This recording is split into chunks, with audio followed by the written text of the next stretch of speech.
সুপ্রিয় দর্শক, আসসালামু আলাইকুম। আমি রয়েছি বাংলাদেশের উত্তরের জেলা নীলফামারীতে। নীলফামারীর চিলাহাটি স্টেশন থেকে আমি পার্বতীপুর পর্যন্ত যাব, তাই ট্রেন ভ্রমণ করছি। ট্রেন ভ্রমণ আপনাকে কেমন লাগে একটু কমেন্টস করে জানাবেন।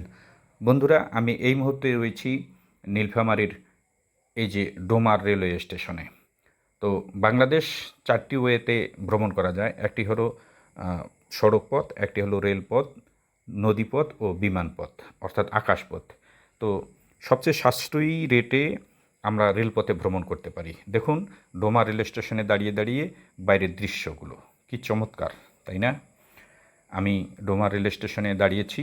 এখান থেকে একটি ট্রেন ক্রসিং করবে, অর্থাৎ তিতুমিরকে ক্রসিং করবে নীলসাগর নামে একটি ট্রেন। এজন্য এখানে দাঁড়িয়েছি।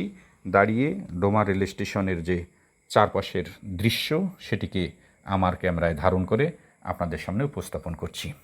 বন্ধুরা, রেল ভ্রমণ আপনাকে কেমন লাগে একটু কমেন্টস করে জানিয়ে দেবেন, এবং রেলের এই যে ব্লগ ভিডিও করছি সেটি কেমন লাগে সেটিও জানাবেন।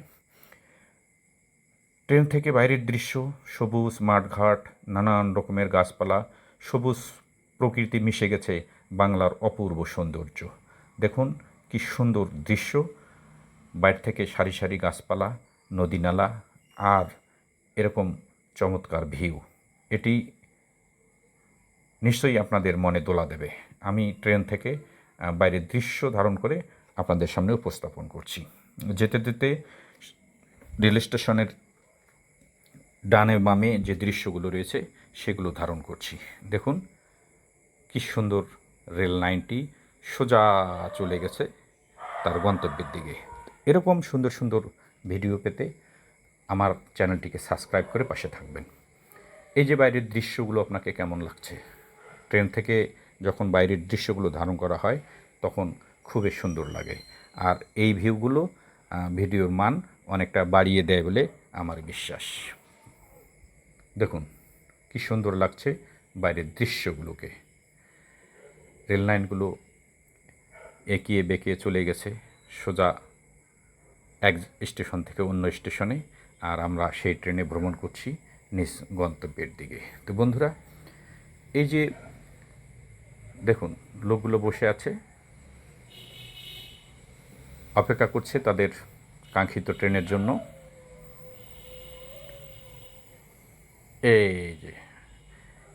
এই যে ভদ্রলোকটি দাঁড়িয়ে আছেন, উনি এই রেলের লোকোমাস্টার। উনি এই তিতুমির রেলটা পরিচালনা করেন, অর্থাৎ ড্রাইভ করেন। আমি সেই রেলেরই একজন যাত্রী হিসাবে এখানে দণ্ডায়মান হয়েছি। এইখানে দাঁড়িয়ে দাঁড়িয়ে আমি এই স্টেশনের চারপাশের সৌন্দর্য, রূপ এবং মানুষের যে জীবনযাত্রা সেটিকে ধারণ করছি। আর এই যে ট্রেনটি দেখছেন আসছে, এটি হলো নীলসাগর। এই নীলসাগর ট্রেনটি চলে যাচ্ছে চিলাহাটির দিকে।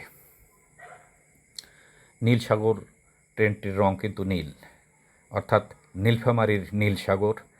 আর এই যে ট্রেন, এটির যে রং সেটি যেন বাংলাদেশের পতাকাকে ইঙ্গিত করে। কি বলেন প্রিয় দর্শক?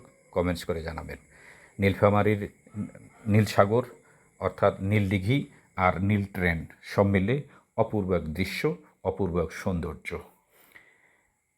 আমি এই জনপ্রিয় রেলওয়ে স্টেশনে দাঁড়িয়ে নীলফামারীর নীলসাগর ট্রেনটিকে অতিক্রান্ত করার দৃশ্য আপনাদের সামনে উপস্থাপন করছি।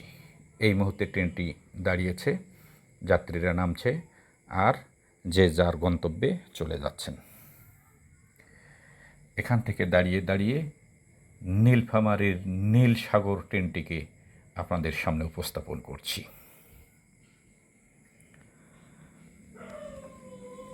আপনি যদি ট্রেনে ভ্রমণ করেন তাহলে আপনাকে ভালো লাগবে এই কারণে যে ট্রেনে ভ্রমণ একটি সাশ্রয়ী ভ্রমণ, অর্থাৎ কম খরচে বাংলাদেশের এক প্রান্ত থেকে অন্য প্রান্তে যাওয়া যায়। এই যে দেখুন বাইরের দৃশ্য, এটি ডোমারের দৃশ্য, অর্থাৎ ডোমার রেল স্টেশন থেকে দাঁড়িয়ে পূর্ব দিকে ক্যামেরাটা ধরলেই এই দৃশ্যকে পাওয়া যায়। আমার সামনে যে ট্রেনটি দাঁড়িয়ে আছে এটি হলো তিতুমির। এই ট্রেনের ইঞ্জিন নম্বর হলো 6640। এই ট্রেনে চড়ে আমি পার্বতীপুর থেকে চিলাহাটিতে গিয়েছি, আবার চিলাহাটি থেকে আমি পার্বতীপুরের দিকে রওনা দিয়েছি। আর দেখুন ট্রেনের যে ভিতরের দৃশ্য, সুন্দর সুন্দর চেয়ার দিয়ে ট্রেনের বগিকে সাজানো হয়েছে মানুষের বসানোর জন্য। সুন্দর লাগছে, তাই না? কিন্তু এই যে ট্রেনের ভিতরে কিছু দোকানদার উঠেছে, হকার উঠেছে, এটা আমার মনে হয় যাত্রী সেবার মান এখানে ক্ষুণ্ণ হচ্ছে। তো তবুও ভাবতে হবে, তারাও তো এই বেচাকেনা করে তাদের পরিবার পরিজনকে চালান। তারপরেও মনে হয় রেলওয়ে কর্তৃপক্ষের দৃষ্টি আকর্ষণ করা উচিত, রেল থেকে সম্পূর্ণ হকার উচ্ছেদ করা উচিত। কারণ স্টেশনগুলো তো তাদের দখলে আছেই, সেখানে তারা দোকান করুক, কোনো সমস্যা নেই, কিন্তু রেলের ভিতরে যেন এরকমের পরিবেশ না থাকে। এটা আমার ব্যক্তিগত মতামত। আপনাদের মতামত থাকলে কমেন্ট বক্সে লিখে জানান। এই বগি থেকে আমি অপর বগিতে চলে গেলাম। ওই বগিটি সবুজ ছিল, আর এটি হলো লাল। নীল সাগরের নীল, সবুজ আর লাল সব মিলে বাংলাদেশের অপূর্ব সৌন্দর্য রেলের মাধ্যমে উপস্থাপন করা হয়েছে। এখান থেকে দাঁড়িয়ে দাঁড়িয়ে বাইরের দৃশ্য ধারণ করছি। দেখুন, খোলা মাঠ, সবুজ ধানক্ষেত সব মিলে দারুণ একটি পরিবেশ এবং পরিস্থিতি, চমৎকার একটি ভিউ। দেখতে দেখতে আমরা সামনের দিকে এগিয়ে যাচ্ছি, আর বাইরের গাছপালা, খাল বিল, নদী নালা, ছোট ছোট কালভার্ট আর সবুজ রূপ ধারণ করে আমার রংপুর ক্লিক্সের চোখে আপনাদের সামনে উপস্থাপন করছি।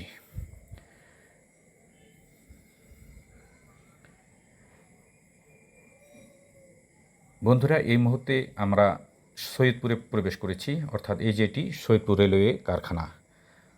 ব্রিটিশ আমলে এই কারখানাটি চালু হয় এবং অদ্যাবধি এই রেলওয়ে কারখানার কার্যক্রম চালু রয়েছে।